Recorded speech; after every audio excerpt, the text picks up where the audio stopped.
What up, what up, what up, world? It's your boy Jaystar back again with the Thursday night showdown, man. Strategy show, man. So as we always do, man, I go over each defense's scheme and then how we're gonna attack, how what's the best way to attack them. So that way we can kind of figure out who we want to put in, the captain spots, flex, and even looking for some sleepers there. But as well as going over each team's, fantasy points they allow for each position. So we get right into this one. We got San Francisco and the Seahawks, and looks like both of these teams run a 4-3 defense. So both of these teams are going to need to establish some type of run game, and then it'll allow them to take deep shots down the field once they are able to establish the run. So going to be in definitely big for the running backs, I would say here. But let's look at the fantasy points that each team is giving up. And it looks like the 49ers at quarterback is only giving up 14 points.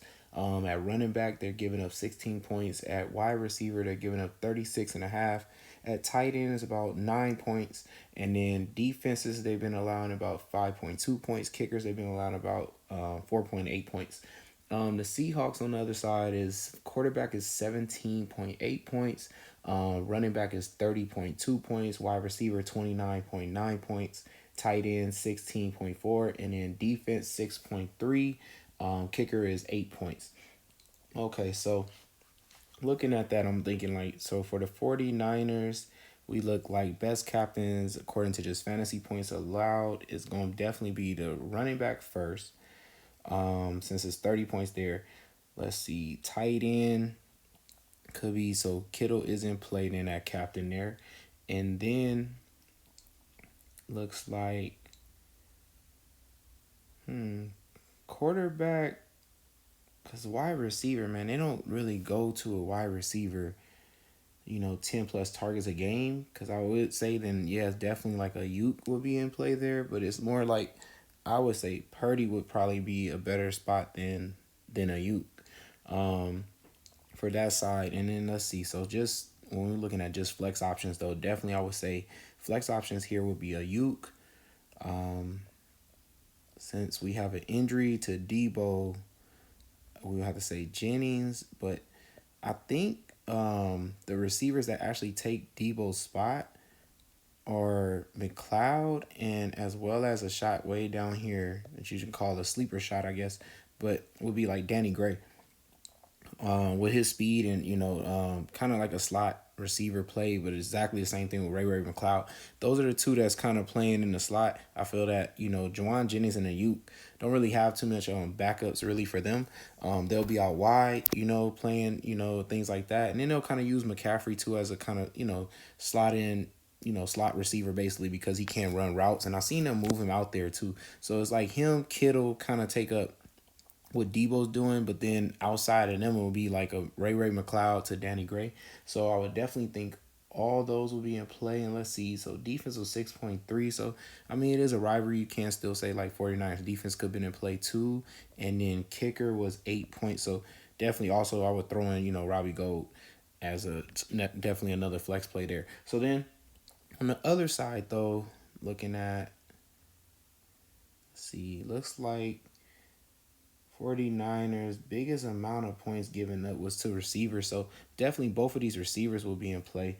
I do know it's like, I want to say the receiving yards is what they really kind of give up. They're a really good team at stopping, you from scoring touchdowns like through the air and stuff like that. But I know they give up yards, so all it takes is like, broken tackle and stuff like that, and then you're gone and you're getting into the red zone, in the end zone and everything like that. And I feel like, receivers like Lockett and Metcalf are those type of receivers. Like Lockett just route runs, his butt off and stuff like that. And I think he can, lose somebody out there and deep in the field. But Metcalf is one of those receivers that can moss somebody, give a stiff arm and be gone type of thing. So definitely feel like this is it does bode well for, I want to say the Seahawks, that their receivers are those type of receivers to be able to actually score. And like even though the 49ers have been a tough defense and things like that, that stuff doesn't matter when they play rivalries, like they know your biggest weakness, stuff like that, and they're just going to attack it the whole time. So if it's something like giving up yards to receivers, they're gonna keep airing it out then and stuff like that. Like, and then more than likely they'll still run it, when they get down there to the red zone. So I would say, Kenneth Walker still has to be in play, home back. If they get down there in the red zone, is Kenneth Walker still can rush the ball in. So we'll definitely have to say he's also in play then at captain there. And then let's see. So for all the and I know I get it. Like, it's also, I would say that since I am saying receivers are supposed to get yards, I'm supposed to be probably saying Geno, because of the yards bonus. It's just the fact that they don't give up too many touchdowns. So it kind of makes me think that one touchdown is only thrown by Geno. Possibly he won't be captain. More than likely it will be the receiver. So that's why I didn't put Geno in there. Also, since it's tough to score like that, I think, Kenneth Walker might get the touchdown too as well over Geno, sometime too as well. So I feel like he could get more points than Geno that way too as well. And there's only 49ers been getting up near 14, under 15 points fantasy to quarterbacks. It's kind of tough. So that's the only thing. Like, I do know Geno could rush in a touchdown. That could change everything. And then he possibly could be captain. But I feel like these three right here are the best ones. And then I'm thinking definitely Goodwin, because he's a, deep catch receiver. And like I said, they're giving up yards. Definitely going to be a good spot for him, I think. Fant, let's see. We was looking at about 9 points there. Definitely Fant could be in play. And as well as, or Disley, I would say. Not really giving up much points to kickers or defense. So definitely I think the next play will be Disley. How far is Disley now? He's down, okay, 2,400. So these would probably be my favorite plays. If you want to still throw in the kicker, we know, thinking they're going to score or they have a hard time scoring, definitely throwing the kicker still. Like, definitely put in the kicker. So how much was the kicker here for the Seahawks? We got Myers at 3,800. Let's see, because last time they played each other, looking at 1 point, because they didn't score, so they had a very hard time scoring in San Francisco. But I feel like it's going to be a different type of game. Now that Seahawks have been in a really good rhythm for the last 3 weeks. So let's look at how we want to attack this, man. Let's see. So just building a lineup real quick here.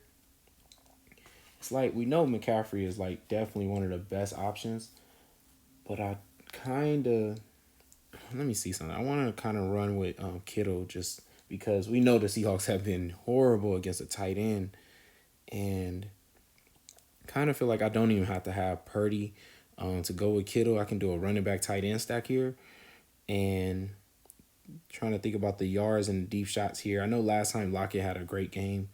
I want to see what Goodwin just recently did. Had a good amount of targets there. I really kind of like him, man, for this game. Because I don't even think, let me make sure, I don't think he played the first time they played each other. He had 1 target, so wasn't being used the way he's used now. Kind of think I want Geno. Think possibly he gets there with some yards. Possibly 300-yard, bonus or something is in play if he can just hit these receivers. But man, I'm already losing so much money here, like, to play. So I'm probably gonna have to go with like a Fant and hope that Fant gets it done for me. Because Disley, I know, had, I think, a better game just last week. Let me just make sure. Yeah, decent, I know with him I could probably take a kicker if I take Disley. Oh, I can still take that if I even took Fant. So it's kind of cool, because then I think I'm trying to think of what other receiver I might end up wanting, or do I just want to go with like Robbie Gold here or Mason, because I do know they was using him, and I know it was late in the game when the game was getting put away, but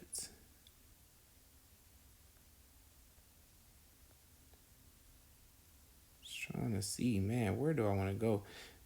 Should I have not took Geno and went with another receiver instead? Let me see, like, if I go with DK. And then, okay, so now I have, oh, you know what? I can roll with Brock Purdy right here. And then take that sleeper option down here in like a Danny Gray. Something like this. I wouldn't mind taking something like this. At least I'm hitting. And then, hold up. Was I able to? Oh, I was able to switch to Lockett or Metcalf. Yeah, I kind of like that. I really kind of like that right there. Like, being able to switch off. Like, Brock Purdy, what is it? 17.8 points Seahawks giving up to quarterbacks. I kind of feel like he might have the better day. just because, like I said, got to establish the run against the 4-3. What team is going to have that, more opportunity to establish the run, being that they're already a run team? They scheme up so well, to run. And then it's just like they could throw the touchdown to Kittle when they get down there because he's a big target. I feel like Brock Purdy did a better job, 5 targets to Kittle, like, his first start. So you give him 5 to 6 targets in this game, he might go off, like Kittle, especially in a rivalry. So definitely could see that happening. Definitely still think I got to have McCaffrey, coming out that backfield and then establishing a run there. I feel like they definitely going to be able to establish the run. He's probably going to have a huge day. But Metcalf and Goodwin, or Lockett and Goodwin, with the yards, since it is tough to score, but the yards is going to be there at the receiver and they have a good quarterback throwing it to him. Definitely feel like that hits. And then, like I said, a sneaky sleeper option down there with Danny Gray. Feels like a good lineup, man. Hope y'all enjoyed that video. Hope y'all win that money, man. Good luck, y'all. It's your boy Jaystar, and I'm out. Peace.